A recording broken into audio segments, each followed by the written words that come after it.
Bright മീഡിയയുടെ പുതിയൊരു വീഡിയോയിലേക്ക് എല്ലാവർക്കും സ്വാഗതം.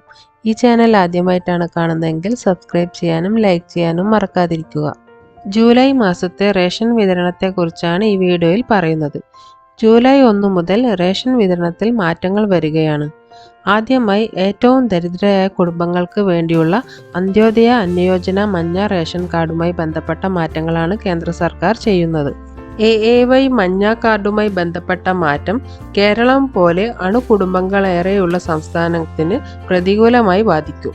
നിലവിൽ ഓരോ മഞ്ഞ കാർഡുകൾക്കും കുടുംബാംഗങ്ങളുടെ അംഗങ്ങൾ പരിഗണിക്കാതെ പ്രതിമാസം 35 കിലോ ഭക്ഷ്യധാന്യം നൽകാറുണ്ട്.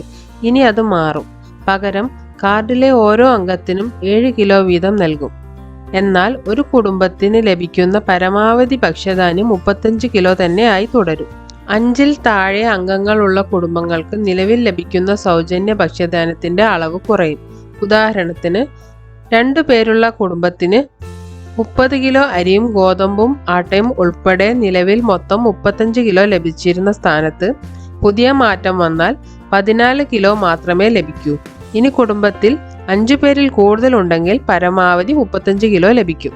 അതായത് ഇപ്പോൾ കുടുംബത്തിൽ 10 പേരുണ്ടെങ്കിൽ 70 കിലോ വെച്ച് ലഭിക്കില്ല. പകരം മുൻപ് കിട്ടിയ 35 കിലോ തന്നെ ലഭിക്കും. മുൻഗണനാ വിഭാഗം പിങ്ക് റേഷൻ കാർഡുകൾക്ക് ഓരോ അംഗത്തിനും 5 കിലോ വീതമാണ് സൗജന്യ നിരക്കിൽ റേഷൻ ലഭിക്കുന്നത്.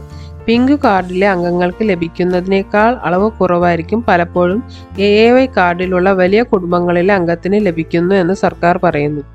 എന്നാൽ ഈ അസമത്വം ഒഴിവാക്കാനാണ് ഈ തീരുമാനമെങ്കിൽ 5 പേരിൽ കൂടുതലുള്ള AAY കാർഡുകൾക്ക് 35 കിലോ ആയി പരിമിതപ്പെടുത്തിയത് എന്തിനെന്ന ചോദ്യവുമുണ്ട്. ജൂലൈ മാസം മുതൽ APL നീല വിഭാഗത്തിൽപ്പെട്ട റേഷൻ കാർഡുകൾക്ക് ഗോതമ്പ് നൽകും.